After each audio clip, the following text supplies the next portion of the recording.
মানে এই নিউজ শুই না আমি নিজেও টাস্কি খাই রয়েছি, মানে বিশেষ করে প্রতিবেদনটা দেখে। তাহলে মানে পৃথিবীর কি মুরুটা বানাইলো আর বিষয়টা কেমনে হইলো ভাই? কৌশল বড়ই চাঞ্চল্যকর এক প্রতিবেদন ছেপেছে আপনার পশ্চিমা গণমাধ্যম। শেখ হাসিনাকে কেন্দ্র করে ভারত কি করতে চাইছে, শেখ হাসিনার পুনর্বাসনের জন্য ভারত কতটুকু কি করতে প্রস্তুত, আওয়ামী লীগের কর্মী সমর্থকদের উদ্দেশ্যে একটি বার্তা তো পৌঁছে দেওয়ার চেষ্টা করেছেন তিনি, যে কোনো সময় দেশের মধ্যে ঢুকে পড়বেন। কিভাবে ঢুকে পড়বেন? সুখবর সুখবর সুখবর, দারুণ সুখবর। এই দারুণ সুখবরটা অবশেষে চাপে পড়ে সরকার এনেছে এবং সরকার আনতে বাধ্য হয়েছে। কাউয়া কি মারা গিয়েছে না কাউয়া বেঁচে আছে, কাউয়াকে নিয়ে আবারও কথা বলতে হচ্ছে। দুদিন যাবৎ অনলাইন সোশ্যাল মিডিয়া সহ সব জায়গায় সোচ্চার কাউয়াকে নিয়ে। তাই কাউয়াকে জীবিত অথবা মৃত কাউয়ার সন্ধান যে দিতে পারবেন তার জন্য আমার তরফ থেকে কেটিভি 24 এর পক্ষ থেকে 1 লক্ষ টাকার পুরস্কার ঘোষণা করছি।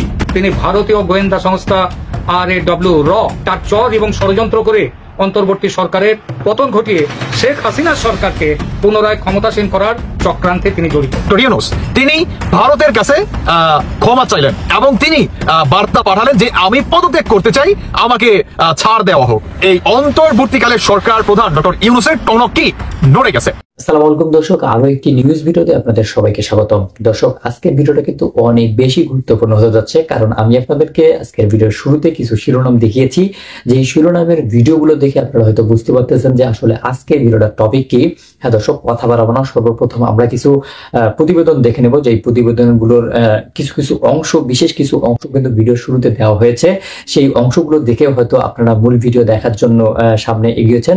তো আমি আপনাদেরকে রিকোয়েস্ট করবো যে আপনারা ভিডিওটি না টেনে সম্পূর্ণভাবে দেখার চেষ্টা করবেন, কারণ এর মধ্যে কিন্তু অনেক কথা আছে, অনেক মানে গোপন তথ্য আছে। এই তথ্যগুলো না শুনলে আপনারা হয়তো ভিডিওটির মানে কিছুই বুঝবেন না, পরে হয়তো আমাকেই দোষারোপ করবেন। তাই আমি আপনাদেরকে রিকোয়েস্ট করবো আপনারা কিন্তু ভিডিওটি না টেনে সম্পূর্ণ দেখার চেষ্টা করবেন। আর দর্শক, ভিডিওটি শুরু করার আগে ছোট্ট করে একটা রিকোয়েস্ট থাকবে, আপনি যদি প্রথমবারের মতো আমাদের এই ছোট্ট চ্যানেলটিতে এসে থাকেন তাহলে কিন্তু অবশ্যই চ্যানেলটিকে সাবস্ক্রাইব করে রাখবেন, পাশে আসা বেল আইকনটি অন করে রাখবেন।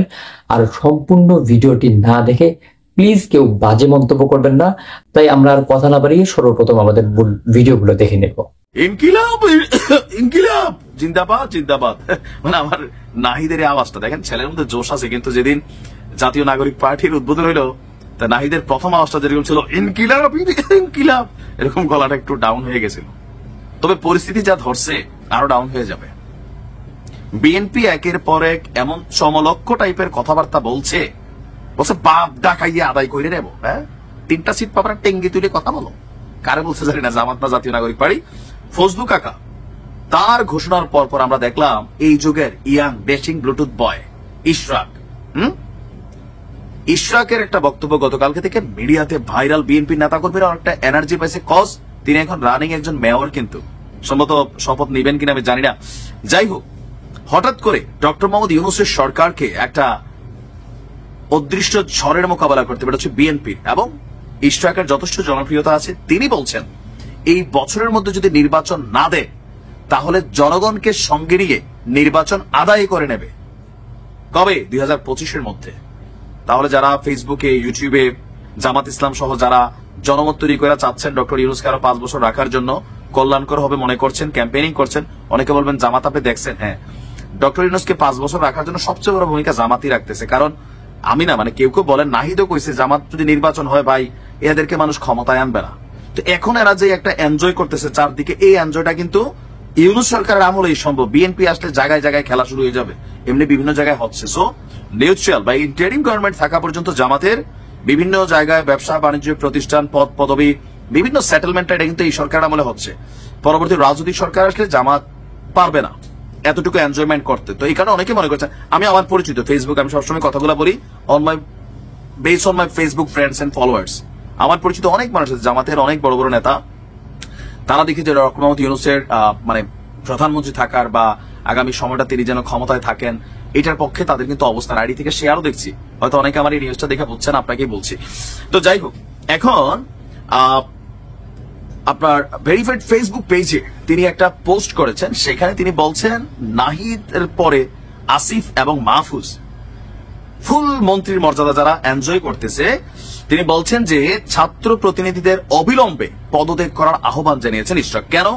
তার বক্তব্য হচ্ছে সরকারে থাকা ছাত্র প্রতিনিধিদের অবিলম্বে পদত্যাগ করতে হবে, অন্যথায় নির্বাচনকালে অন্তর্বর্তী সরকারের নিরপেক্ষতা নিশ্চিত হবে না। এটা ইশরাক না, এটা বাংলাদেশের অনেকেই এই মুহূর্তে মনে করছেন যে ঘটনা সত্য, যে ডক্টর মোহাম্মদ ইউনূস এই ছাত্রদেরকে ওনার অভিভাবক মানেন, ইভেন তাদের জন্য অনেক কিছু করার চেষ্টা করছেন, জাতীয় নাগরিক পার্টির গঠন থেকে শুরু করে তাদেরকে ব্যাকআপ দেওয়া, সাহস যোগানো, কারণ তিনি চান নতুনরা এনজয় করুক। ইভেন তিনি বলছেন যে এই যে ফলটা, দ্বিতীয় স্বাধীনতা বলে যে ফলটা, এই ফলটা ছাত্রদের হাতে নিরাপদ, অন্যদের হাতে এটার কোনো গ্যারান্টি নেই। আবার অপরদিকে নাহিদরাও কিন্তু অনেক উল্টাপাল্টা কথা বলে। তাদের বক্তব্য যে ডক্টর ইউনূস গেলে আগামীতে যে রাজনৈতিক সরকারটা আসবে এরা সংস্কার করবে না, এদের প্রতি আস্থা নাই। তো এই কথাটা কার উদ্দেশ্যে?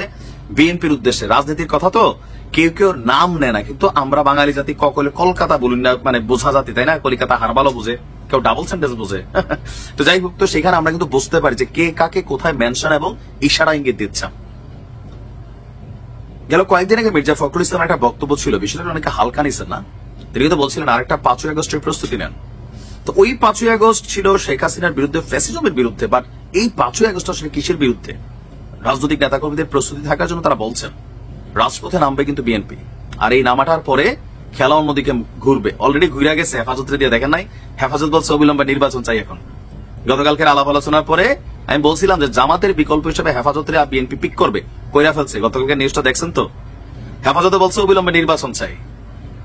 তাহলে মাঠটা আস্তে আস্তে গোছানো হচ্ছে, এরপরে হয়তো মাঠে নামবে। দেখা যাক। চ্যালেঞ্জ পাল্টা চ্যালেঞ্জ, রাজনীতিতে শেষ কথা বলে কিছু নেই। বলছিলাম ডক্টর ইউনূসের বিমস্টেক সম্মেলন এবং সাইড বেঞ্চে নরেন্দ্র মোদীর সঙ্গে যে আলোচনা, যে বৈঠক, সেটা নিয়ে নানা রকমের আলোচনার ফাঁকে বাংলাদেশে প্রধান আলোচনার বিষয় হয়েছে ডক্টর ইউনূস কতদিন ক্ষমতায় থাকবেন। তিনি কি স্বল্প মেয়াদে ক্ষমতায় থেকে নির্বাচন দিয়ে চলে যাবেন, নাকি দীর্ঘমেয়াদে ক্ষমতা পাকাপোক্ত করার বন্দোবস্ত করবেন। ডক্টর ইউনূসের ক্ষমতা নিয়ে যখন নানা রকমের কথা হচ্ছে, তখন আবারও আলোচনার লাইমলাইটে আসছেন সেনাপ্রধান এবং সেনাবাহিনী। কদিন আগে সেনাবাহিনী এবং সেনাপ্রধান সম্পর্কে নানা রকমের বাজে মন্তব্য করতে শুনেছি আমরা নতুন রাজনৈতিক দল এনসিপির নেতাদের। এবি পার্টির সাধারণ সম্পাদক খুবই বাজে মন্তব্য করেছিলেন। সেই সূত্র ধরে হাসনাত আবদুল্লাহ, এবি পার্টির ব্যারিস্টার ফুয়াদ, এই দুজন সমালোচনার সর্বোচ্চ শিখরে উঠে গিয়েছিলেন। তাদের সেই সমালোচনার পরে এবার নতুন করে আলোচনা শুরু হয়েছে ডক্টর ইউনূস ক্ষমতা কন্টিনিউ করবেন, নাকি সেটি কন্টিনিউ করতে গেলে সেনাবাহিনী ক্ষমতায় আরোহণ করবেন। সেনাবাহিনী ক্ষমতা নেবে কি নেবে না, এই আলোচনা অনেক দিন ছিল। বাংলাদেশের বাস্তবতায় সেনাবাহিনীর ক্ষমতা নেয়ার বর্তমান প্রেক্ষাপটে সম্ভাবনা আছে কিনা, সেই আলোচনাও অনেকে করে থাকেন। সেই আলোচনায় যদি যাই, তাহলে বাস্তবতা বলে যে সেনাবাহিনীর ক্ষমতা নেওয়াটা খুবই কঠিন এই কারণেই যে আন্তর্জাতিক মহলের সাপোর্ট যদি না পাওয়া যায়, বিশেষ করে জাতিসংঘের শান্তি মিশনে বাংলাদেশের সেনাবাহিনী অনেক বড় ভূমিকা পালন করে থাকেন। শান্তি মিশনে বাংলাদেশের সেনা সদস্যরা, বহু সেনা সদস্য অংশগ্রহণ করেন এবং সেনাবাহিনীর মধ্যে অনেকেরই যারা শান্তি মিশনে যান তাদের স্বপ্নের ট্যুর এটা। অর্থনৈতিকভাবে তো বটেই, ক্যারিয়ারগত দিক থেকেও একটা মাইল ফলক তৈরি হয় সেনাবাহিনীর সদস্যদের ক্ষেত্রে। সেই কারণেই সেনাবাহিনী দেশের ক্ষমতা নেওয়ার মতো ঘটনা ঘটাবে না, এই আলোচনা অনেকদিন থেকেই ছিল। তাতে করে জাতিসংঘ বেঁকে বসতে পারে, জাতিসংঘ শান্তি মিশনের যে সেনাবাহিনীর সদস্যদের অংশগ্রহণ, সেই অংশগ্রহণ বাতিল করে দিতে পারে, এরকম নানা রকমের আলোচনা ছিল। কিন্তু আবারও সেনাবাহিনীর ব্যাপারটা সামনে চলে আসছে এই কারণে, যখন ডক্টর ইউনূসের ক্ষমতা দীর্ঘায়িত করার প্রসঙ্গটা আসছে, নানাভাবে সামাজিক যোগাযোগ মাধ্যমে জনমত তৈরি করার চেষ্টা করা হচ্ছে যে ডক্টর ইউনূস আরও 5 বছর যেন ক্ষমতায় থাকেন। ডক্টর ইউনূস, কেউ বলছেন যে আরও 10 বছর যেন ক্ষমতায় থাকে। এরকম নানা রকমের আলোচনা রয়েছে। সামাজিক সাংস্কৃতিক সংগঠনের অনেকেই নানাভাবে বলার চেষ্টা করেন। সাংস্কৃতিক কর্মীরা যারা ডক্টর ইউনূসের পক্ষে মতামত দেন তারা বলার চেষ্টা করে থাকেন। কিছু কিছু সাংবাদিক বিভিন্নভাবে এরকম লেখালেখি করার চেষ্টা করে থাকেন। নতুন যে রাজনৈতিক দল এনসিপি, তাদের পক্ষ থেকে বলার চেষ্টা করা হয়ে থাকে। কদিন আগেই গত মাসের 29 তারিখে আমরা সার্জিস আলমকে এরকম একটা পোস্ট করতে দেখেছিলাম। আজকে তিনি তার ব্যাখ্যা দিয়েছেন। সেই ব্যাখ্যায় তিনি বলেছেন ডক্টর ইউনূস এই বর্তমান যে অবস্থা রয়েছে, সরকার রয়েছে, সেই সরকারের মেয়াদ আরও 5 বছর বাড়িয়ে 5 বছর ক্ষমতায় থাকার কথা আমি বলিনি। আমি বলেছি যে পরবর্তী নির্বাচনের পর নির্বাচন পরবর্তী সময় নির্বাচিত প্রধানমন্ত্রী হিসেবে ডক্টর ইউনূস যেন 5 বছর অন্তত ক্ষমতা গ্রহণ করেন, সেই স্বপ্ন আমার আজীবন লালিত একটা স্বপ্ন। অর্থাৎ পরবর্তী নির্বাচনে যারা বিজয়ী হবে, বিজয়ী হয়ে ডক্টর ইউনূসকে প্রধানমন্ত্রী করবেন, এরকম আশাবাদ ব্যক্ত এনসিপির পক্ষ থেকে করা হয়েছে। আবার অন্যদিকে আলোচনা চলছে ডক্টর ইউনূস যদি ক্ষমতা দীর্ঘায়িত করতে চান, বর্তমান মেয়াদকে যদি বাড়াতে চান, 2029 সাল পর্যন্ত ক্ষমতায় বসে থাকতে চান, এবং যে নির্বাচনের কথা আলোচনা হচ্ছে সেই নির্বাচন যদি বিলম্বিত করতে চান, তাহলে সেনাবাহিনীর টেক ওভার করতে পারে। আদৌ সেনাবাহিনীর টেক ওভার করার মতো সিচুয়েশন আছে কিনা, সেনাপ্রধান সেই কাজটি করবেন কিনা, সেই ব্যাপারে যথেষ্ট দ্বিমত যেমন রয়েছে, যথেষ্ট সন্দেহ রয়েছে। কারণ সেনাবাহিনী আমার মনে হয় না যে এই মুহূর্তে বাংলাদেশের শাসনভার টেক ওভার করবে। নানা কারণেই সেনাবাহিনীর সেরকম সম্ভাবনা বেশ কয়েকবার উদিত হলেও সেনাবাহিনী সেই পথে যায়নি।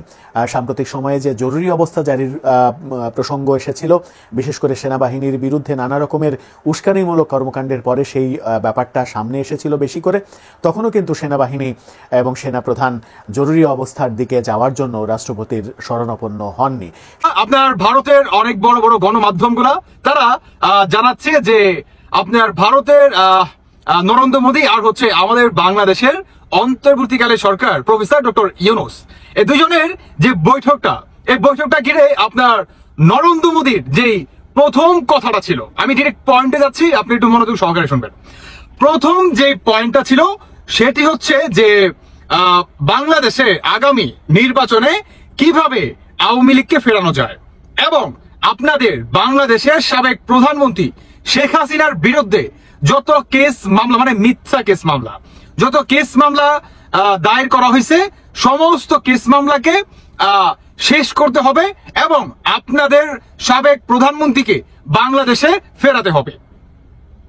বুঝেন নরেন্দ্র মোদী কি শর্ত দিছে? আমি আপনাকে বা আপনাদেরকে একটু বোঝানোর স্বার্থে একটা কথা বলি। যখন আপনার ডোনাল্ড ট্রাম্প তিনি আপনার আমেরিকাতে প্রেসিডেন্ট নির্বাচিত হয়, তার 3 মাস পরে যখন নাকি আপনার হোয়াইট হাউসে ডোনাল্ড ট্রাম্প শপথ নিয়ে আপনার সেখানে করে, তারপরে কিন্তু আপনার এই ভারতের নরেন্দ্র মোদী কিন্তু কংগ্রাচুলেশন জানানোর জন্য আমেরিকার হোয়াইট হাউসে যায়।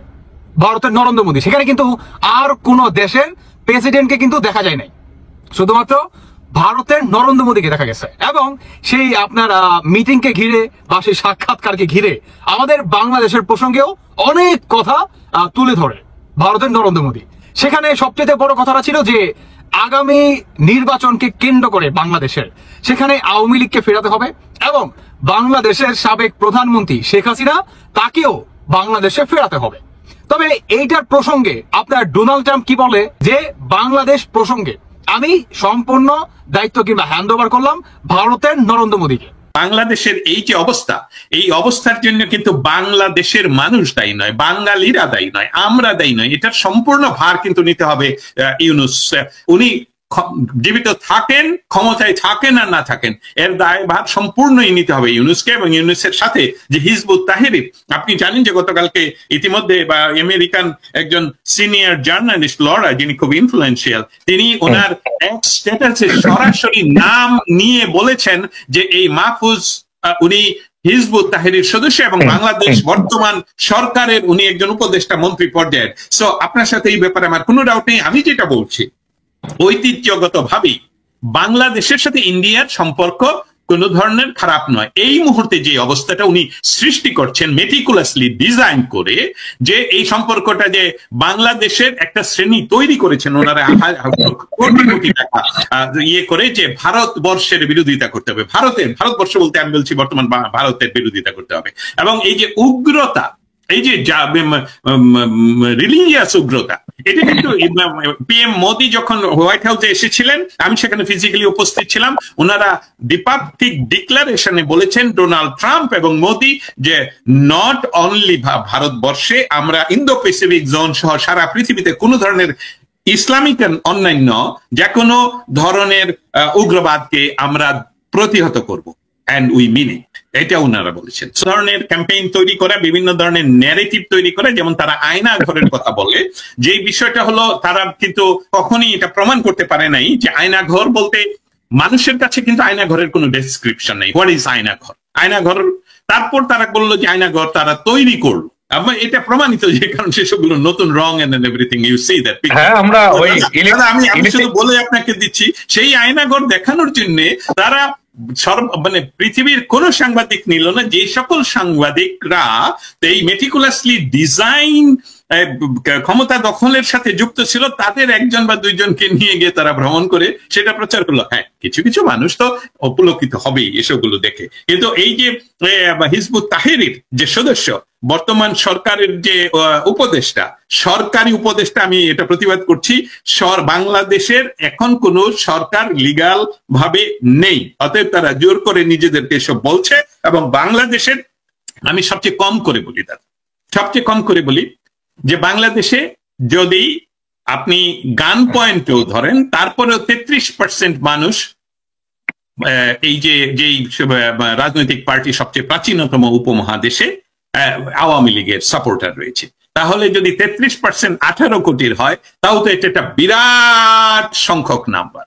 অতএব এই মানুষগুলো কখনোই এই কথাগুলোকে বিশ্বাস করে, তাদের পারিবারিক মেম্বার সহ যদি আপনি হিসাব করেন 8 থেকে 10 কোটি মানুষ, তাদেরকে এরা এই মিথ্যা কথা দিয়ে বুঝাতে পারবেন। On the top of that, দর্শক, আপনাদেরকে এতক্ষণ থেকে যে সমস্ত প্রতিবেদন দেখানো হলো, এই সমস্ত প্রতিবেদন দেখে আপনাদের মন্তব্য কি, আর বিশেষ করে বাংলাদেশের বর্তমান যে পরিস্থিতিটা আছে, এই পরিস্থিতি নিয়ে আসলে আমরা কি সত্যি বাংলাদেশকে সংস্করণ করতে পারবো কিনা, এই বিষয়টা নিয়ে কিন্তু আপনাদের নিজস্ব একটি মন্তব্য করে যাবেন, কারণ আপনাদের মন্তব্যগুলো আমাদের কাছে অনেক গুরুত্বপূর্ণ। আর আপনাদের মন্তব্যগুলো করার স্থানই হচ্ছে আমাদের ভিডিও কমেন্ট বক্স। তাই আপনারা চাইলেই কিন্তু আপনাদের গুরুত্বপূর্ণ একটি মন্তব্য করে যেতে পারেন আমাদের ভিডিও কমেন্ট বক্সে। সো দর্শক, ভিডিওটি ছিল এতটুকুই। আবার দেখা হবে নতুন কোনো ভিডিওতে, নতুন কোনো টপিক নিয়ে। ততদিন মধ্যে ভালো থাকুন, সুস্থ থাকুন। আল্লাহ হাফেজ।